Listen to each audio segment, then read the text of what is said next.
Hi there, and thank you for tuning in to The Social Circus, where every week we dive into a variety of topics covering social media, mindset, and how to run your business. I hope that you enjoyed today's episode. Hello, my lovely listeners, and welcome to another episode of The Social Circus. I am your host each and every week, Sarah Thompson, and today I am really excited to be joined by the fabulous Dr. Anita Heiss. Welcome, Anita. Thank you so much for having me. I'm excited. Now, for all of my listeners who may not have heard of you, who obviously don't read anything, can you tell everyone a little bit about who you are and what it is that you do? Sure. Anita Heiss, born and raised in Sydney. I'm a Wiradjuri woman from central New South Wales. I'm an author by trade, so I've published, I think it's 23 or 25 books since 1996 across genres, so children's fiction, commercial women's fiction, historical fiction. I have a memoir, a textbook, and some other bits and pieces. I am currently a professor of communications part-time at the University of Queensland.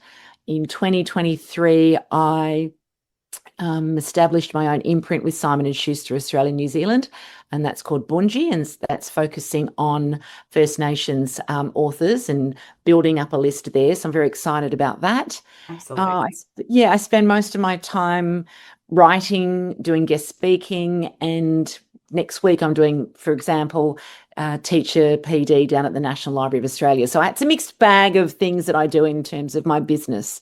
Absolutely. And at the moment, you are actually in my hometown in Perth. So what Yes. are you doing here? I'm very excited to be here in Perth Yeah. on my country. I am on a book tour. I just spent the weekend at the Margaret River Writers Festival. Some of your listeners, no doubt, were down there. There was a fantastic crowd.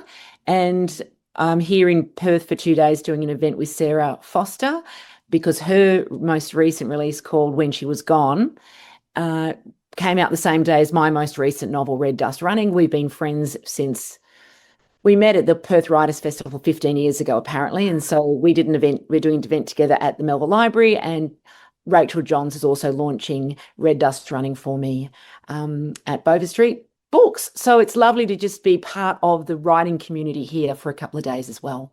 Fantastic. And I was really privileged to meet you last year on the Gold Coast at a through Rachel Johns's book retreat that she runs, which allows us as, let's just call us fangirls, to get to meet you authors up close and personal. And I was so touched listening to what it is that you do.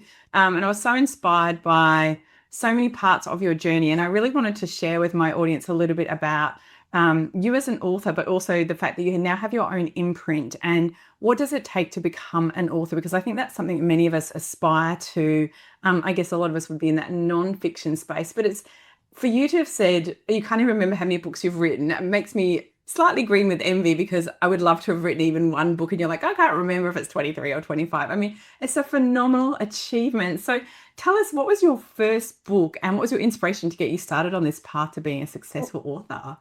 Thank you very much. Well, I will tell you that I didn't grow up in a home with books. My parents didn't read because they were busy working and raising 5 children and so forth.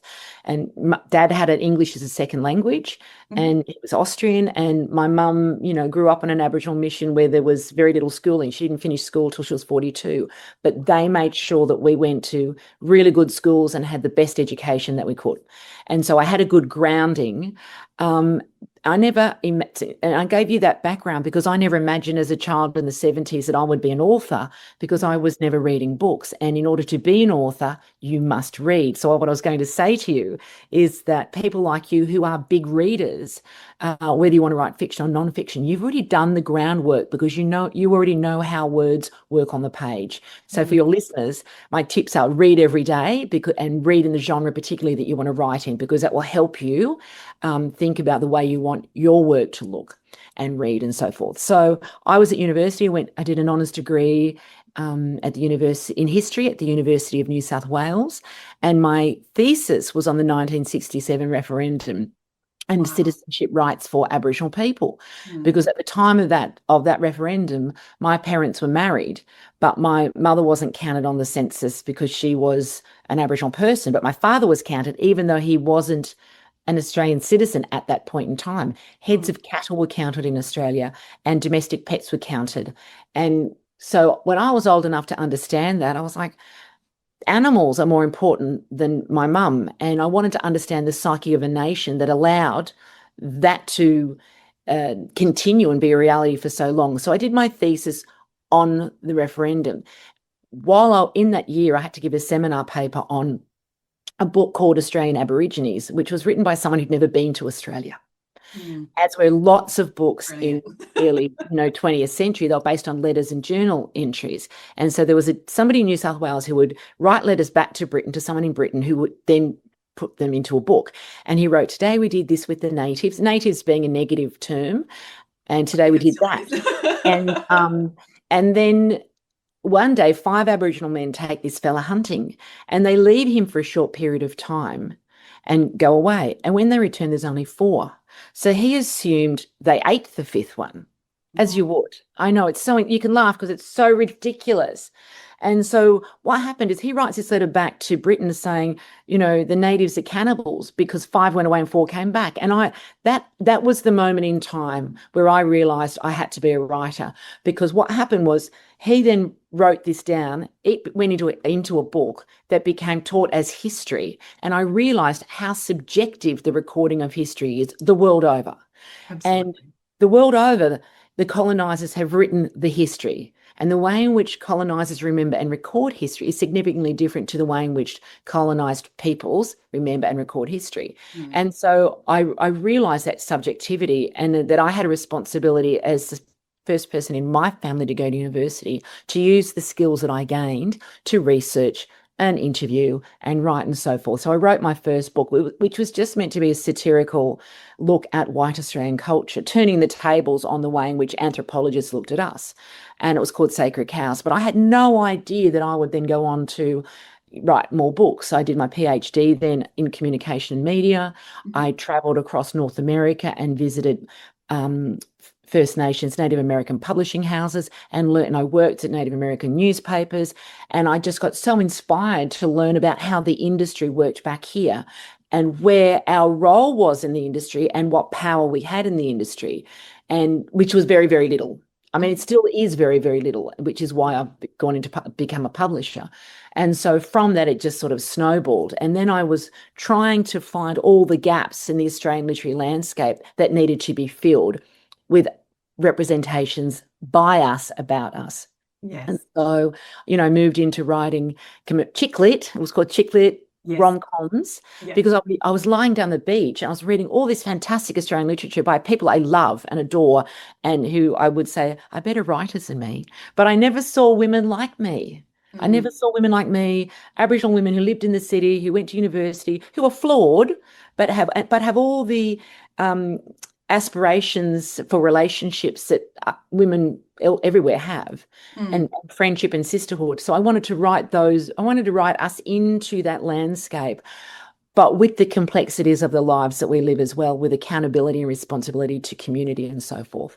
So the tips that I've learned along the way is, because I didn't read in that genre. I didn't know I was writing romance. I was just writing about purging myself of all my bad dates, to be honest with you. And probably trying to, as you said, write in a genre that you feel was, you as an Indigenous woman, was completely non-represented, not even underrepresented, not represented. Not at all. So in that genre, not represented at all. In other genres, historical fiction, other commercial women's fiction, either underrepresented or misrepresented. So there's a bit of damage control there, but also because there'd been no one in that space, I could create this whole space. And so that was quite an exciting thing to do. And I think I've got 5 now in that rom-com space. And I've just submitted a book last week, which is a trilogy for women my vintage now, because those were women in their 30s and 40s. And now I'm closer to 60 than 50. Yeah. So, and your listeners in that age bracket will know everything changes in your 50s, and people are telling you your love life's dried up. Everything's literally dried up. And, I have a lot of friends my age, and we are living our best lives right now. Absolutely. They're running, and I'm talking about Aboriginal women, First Nations women, Wiradjuri, Waka Waka, Wadi Wadi. They're living their best lives. They're CEOs of NGOs, or they're working in mental health, or they're, academics, or they're working in youth justice. But we're all, when you get to your 50s, you sort of let go of all the rubbish that you worry about when you're younger. Absolutely. And there's so many questions I want to ask you.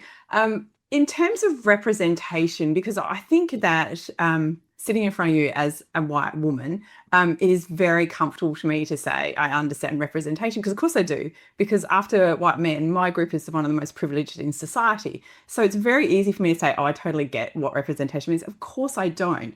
And can you explain, because I think this is something that we don't talk about enough, is why is representation so important? Because it comes across in so many areas in society, not just in the books that we read. And I think that sometimes people overlook why it is important. Because it's about the lens that people see the world through. So somebody could be your ally, and men could write policy. I mean, I think at Tony Abbott at one stage was the Minister for the Office of the Status of Women at one point. I think we just need to be conscious the representation, how someone is represented, is through the lens that representation is coming. For example, my students say to me sometimes, oh, you say we can't read books by white people about black people. And I'm not saying that at all. I'm saying be conscious of the lens that book has been written through. Because if I want to learn about farming, I'm going to buy a book by a farmer, not a book by a stockbroker.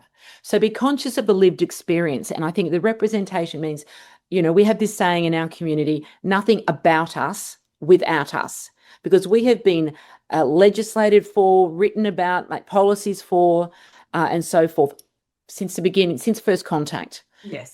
Without consultation, without input and so forth, which the voice to Parliament was about, really. We know how things work on the ground. Let us control the lives rather than someone in Canberra making the decisions, whether it's, that's in our world, but whether it's someone in Canberra making decisions for anybody outside of the city. It's like able-bodied people making decisions or making representations for people without abilities and so forth. And I think it's an ongoing conversation. I think it is slowly changing. But the fact that we still have to have those conversations, the fact that I still have to read books where I go, oh my God, why did they say that? Or read a book and realize it's set in a city or a town or somewhere with a huge Aboriginal population or maybe cultural significance, and it's not even mentioned. And so here's a tip for your listeners as well. If you're thinking of writing the great Australian novel, you cannot write that novel without reference to First Nations peoples, because wherever that novel is set, it is set on country that has a first language that's not English, for a start. And so I think there's so many issues around representation. And for me, I like to encourage people of all backgrounds to be writing, to empower themselves, to empower their own communities, whatever that community is, to have a presence. To have a presence, to be on the landscape, to be on the radar. And if I can give you a really quick example of what really propelled me to write more, I was on an aeroplane, a flight from Sydney to Los Angeles in 2003, and I overheard this conversation about between an American tourist and a man. The man was from Melbourne, the Aussie man was from Melbourne, and the tourist says, I've just been in Australia for 6 weeks and I met fourth generation Australian. That's pretty good, isn't it? And the Aussie guy says, wow, fourth generation Australian. You just don't get any more Australian than that. Oh gosh. And I'm like, what about 4,000th generation Australian? And I don't subscribe to anybody being more Australian or less Australian than anybody else. I think we all have the right as individuals, as long as we're not hurting anybody, to assert our identities, whatever that identity is, to assert it our way. And this is the representation. I want to be seen and heard and understood of who I am, the way I want to be represented, right? Yeah. Not the way you think I should be represented, not your prescription of what an Aboriginal person is, or what a woman should be, or what a transgender person should be, not what you think that person should be. Who do they think they are? Who are they in their words and so forth? And so I realized then that at that point in time, there was very much a conversation in Australia. Every I called it the hyphenated Australians, Greek Australians, Italian Australians, Asian Australians, and so forth. All valid communities, all welcome communities. But we weren't even on that identity radar of who an Australian was. And that really encouraged it. I was like, so I went out to La Perouse. There's a beautiful little school there called La Perouse Public School, with a large Aboriginal population. And I said to the principal, the then principal, the late Paul Trevini, I want to write some books with your kids because I want to put them on that radar. I want to put them on the literary radar, but I want them on the identity radar because these kids, they go to school, they go to the beach, they go fishing. They, at the time, watched The Simpsons, ate fish and chips and yogurt and all the things that kids do. Yeah. But they also... some lived on the Aboriginal mission, some lived off the mission. They were strong in identity. They did shell work because shell work is the cultural tradition at La Perouse. Wow. And they danced. And I thought, I want all Australian kids to see these kids and understand that they're just like other kids, but they're also urban Koori kids. So I don't know if that answered your question or not, but there's some words there. No, absolutely. And I think you've made some beautiful points. So I'm not sure if you did answer my question, but I'm totally fine with that. And talking about, because you're so accomplished and I know that being Indigenous is super important to you, but I also want to acknowledge that you are a kind of pin-up for all of us that imagine that we'd like to be published, because you did something that I think we would all dream about. Is there's not a representation, so I'm going to start my own publishing business. And so can you explain to everyone, because in case they're not that into books like you and I are, what is an imprint and how does one get one? Okay. Well, I will say I didn't start my own business. Yes, but you created it. Because somebody said to me yesterday, "Oh, yes, your publishing company." I said, "Well, it's not really my company; it's Simon and Schuster." So publishers have different imprints. So the overarching brand, the house, and then they might have a children's arm, and they might have a literary arm. And they might have an arm that does romance, like Harlequin romance. Yes. And so they have all these different imprints that do essentially different things. So I remember I went to Simon and Schuster's office in New York because I just wanted to see what it looked like. And I think they had like 13 different imprints. Wow. And so I did my PhD on Aboriginal literature and publishing and had done all this background on what the publishing industry looked like. And that was in 1996 I started that. I graduated in 2001. Now, in that period of time, so 2001, which is 24 years ago, I've seen a massive increase in the number of First Nations authors published, but very little change in mainstream publishing houses in terms of employment of editors, publishers, graphic designers, and so forth. So I've started the imprint with Simon and Schuster, so they bankroll it, for want of a better term. Yeah. I commission the works. I have to do the pitch to the marketing, sales, and publishing director and the managing director because it's a business. Yes. It has to, and it's commercial. So that means we want to make a profit for the company. I want my authors to be paid well, but what I've done is, so they said to me, what would your dream be? And I said, an imprint. I think every multinational in this country should have an imprint, a First Nations imprint. I said an imprint where the First Nations publisher, we have a stable of consultant First Nations editors. So any manuscript that comes in is worked on by First Nations peoples all the way through. And for me, that is about us having control of the process, but also building our skills base within the industry. Yes. And contributing to our economies. So all these consultants we use, they are entrepreneurs themselves. They are graphic designers doing everything from annual reports to book covers to, banners and logos and so forth, and editors that are working as copy editors and proofers and so forth. So I want to build the industry, our industry within the industry. That's my goal. Yes. And so I think because I'm turning 60 in 3 years and I'm very tired, I said, right, I want to publish 20 books and then I'll hand it over, but I'll see what happens. I was in Perth and with Stan Grant, and he filled the town hall last night. He was the first author that I published. Tasma Walton lives here as well. She was the second book. She's the first person I acquired, second book I published. So we've just been at the Sorrento Festival and Margaret River as well. And I think what's wonderful is you will know this, and your listeners in business will know this. And if you're not your own boss, change and growth really only happens with the support of the leadership.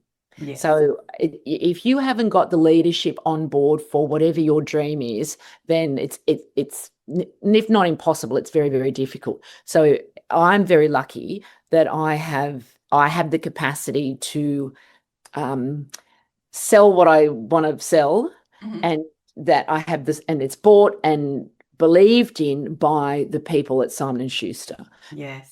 But you will know this too. It also, that comes with individuals. You can have a change of leadership somewhere, and their priorities can change the shape of the business as well. Absolutely. And I really want you to share, because I think that as people who run businesses, we are in front of so many other people, and many of us are incredibly passionate about what we do. But I think what stuck with me when I saw you speak last year is that the fact that and I naively, because I grew up in rural Australia, and so I most of my childhood for 8 years I had Indigenous next door neighbours, because my mum was a school teacher and that's how they did housing.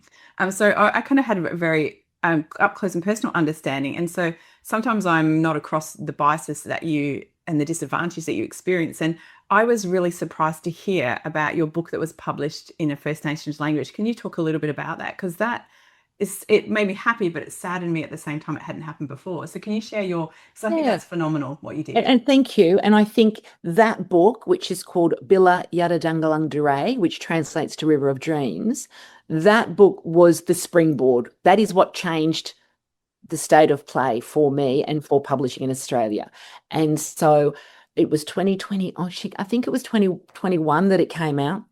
And I started learning my language, the Wiradjuri language, at the age of 50.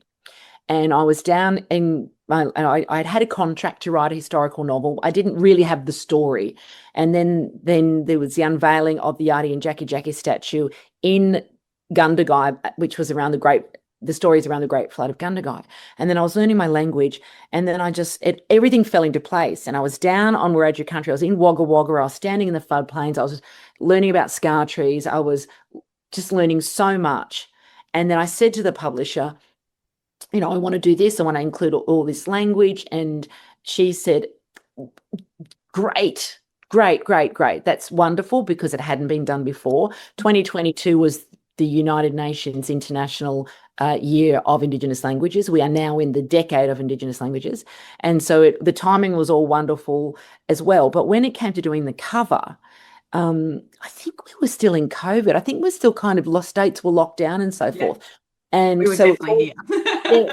Well, and you were definitely over here. Nobody was allowed in or out of Perth, WA. And so I remember on Zoom, and I'll tell you what happens. Most of the time, an author will be given a cover. Yes. That the publishing house, all the team has already decided this is the cover we really want, and they send it to you, and they really hope that you're going to love it too, because that's the one they've kind of already decided on. And we're on Zoom, and my publisher shows me 9 covers, which is quite extraordinary. Wow. And we're talking on the cover, and she's like, "We really want to push the boundaries. What do you think?" And I said, "Well, let's just take English off the front, and and it was the first time in commercial Australian publishing that there was not an English language title on the cover." And so it's quite, and people were like doing cartwheels. It's so, it's fantastic. But as you say, it was 2021, and, so I think, so that really made well overdue. Well overdue. I think that book has sold about 35,000 copies. So that's done really well. And I think part of that was because it was such a brave, courageous, for want of a better term, bold thing to do in Australian publishing. So it made a big splash. Yes. And I have seen since then, and that's great. I don't want to own all that stuff. I hope that other publishers and authors pick up the ball and run with it, and that it doesn't become such a big deal. This is the natural state of play. Because for me, writing those books, and the next one, it was called Dire Watta, that's my most recent one that came out last year. It's really a reminder to readers that everywhere they walk in Australia, they walk on land that has a first language that's not English. And part of that is also the process of truth-telling. And for me, we talk about truth-telling all the time, but what we don't talk about is truth listening. So I can talk as much as I want, but if no one's listening, there's no point. So I'm very excited about the future of Australian publishing. Yeah. And I think there are some more barriers to get through as well, because there are still in some houses, like everything at Simon & Schuster now comes through me first. What do you think? Do you want to do this through Bungee? And I'm like, oh no, you can do that.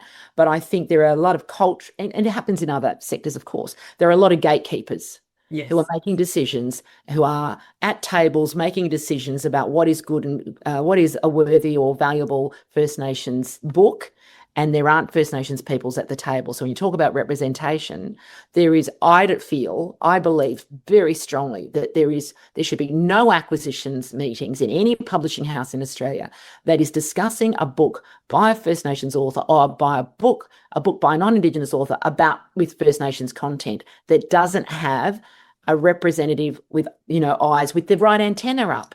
Yes. Because the representation is really about, like, as women, we have a different antenna to men. We know what we're looking for, right? So as First Nations person, I know what I'm looking. I have an antenna that will pick out things that are questionable, or I'll know the questions to ask. Yes. Oh, sorry, I'm so engrossed in listening to you, Anita. I'm mindful of time, and I want to just ask you one last question. What's left? Like you said, you were kind of on, you've got a few things left to achieve. If you get to that retirement point, whatever date that looks like, what's one more thing you'd love to tick off your, like, I did that list? Okay, so I'm going to give you two, because one is non-professional.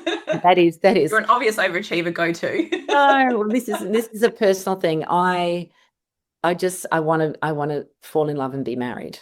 Oh. So that's one thing, because I grew up in a house full of love, and that love inspires every single book that I write. Because every book that I write, whether it's historical fiction set in the frontier wars or about the World War II, it's always a love story, because I grew up in a love story of my parents, right? So in terms of, I would like to, if I never wrote another book, I would be okay with that right now, because I feel like I've made contributions in the spaces that I wanted to make contributions in. But I guess it's really is about the publishing thing now. I really want to reach that goal that I've set myself to publish, set up a really good, strong list, and see those authors excel and in the way that they want to excel. So, Stan's not worried about how many books he sells. Like, do you want to know how many books you sold this week? Oh, not really. He's in a completely different space to, for example, I've signed an emerging author with 2 books. Like, I couldn't believe it. It's so brilliantly written. She'd been mentored, and, so to your listeners, join your writer center, do the workshops. She'd done all that. And I want to help her create a publishing life and an author life like I have. And I don't know how Judy's probably a bit older than me. And so her first book will be coming out in her 50s, right? Amazing. So it's never too late. It's never too late to start.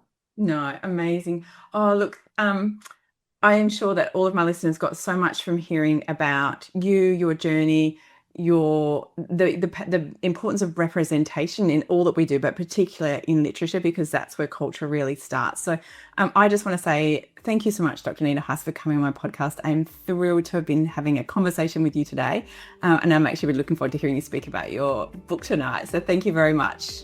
Mandangu, thank you very much. And to all of my listeners, thank you so much for tuning in to The Social Circus. I will catch you the same time next week. Thanks so much for tuning in to The Social Circus. As your host, Sarah Thompson, I am thrilled that you've chosen to spend your time hanging out with me. I would be so grateful if you could spare an extra moment to go and leave me a review on your favorite podcasting platform. And if you even felt more excited, you could share my podcast with your friends who you think would get great value from it. Thanks so much again for tuning in.